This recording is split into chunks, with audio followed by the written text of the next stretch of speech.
असलामुअलैकुम दोस्तों, क्या हाल है? ठीक हो दोस्तों? सब तो पहले ਅਸੀਂ ਉਹਨਾਂ ਦੋਸਤਾਂ ਦਾ ਸ਼ੁਕਰੀਆ ਅਦਾ ਕਰਨੇ ਆ ਜਿਹੜੇ ਦੋਸਤ ਸਾਡੀ ਵੀਡੀਓ ਨੂੰ ਵੇਖ ਰਹੇ ਹਨ ਤੇ ਲਾਈਕ ਕਰ ਰਹੇ ਹਨ।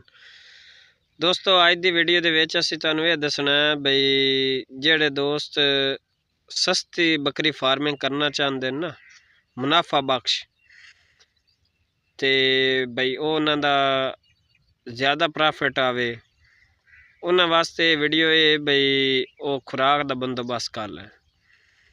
मिसाल तौर ते असी हुण जंग च हैं, जंग दे इलाका साडा जिला जंग है। जंग दे विच गंदम दी तूड़ी दी सब तो ज़्यादा कटाई जदों गंदम दी हुंदी उस टाइम वो अवेलेबल हो जाती है और सस्ती हुंदी।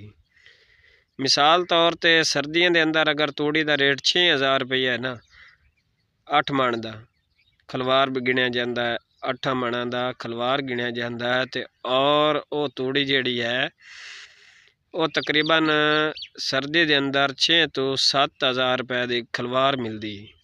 वह तूड़ी अगर अप्रैल के महीने दे विच या मई जदों आउंदी है वो तूड़ी 4000 3500 3000 तक भी मिल जाती है। तो दोस्तों तुसी अगर वो तूड़ी लैके अपनी रख लेंदे हो 20000 25000 की, तो वह सर्दियों के विच तुहानू ज़्यादातर प्रॉफिट देसी गर्मियों च भी इस्तेमाल कर सकते हो। अच्छा दोस्तों, इस्तेमाल किस तरह करना है? उनका इस्तेमाल उन्होंने तुसी चोकर नाल लाजमी देना है, क्योंकि वो ताकत नहीं होंदी कि उन्होंने बकरी आसानी नाल या वड्डा जानवर भी कम खांदे। ਉਹਦੇ ਨਾਲ चोकर या गंदम का दलिया डाला या मकई का दलिया डाला जिहड़ा है वो तुसी इस्तेमाल करो।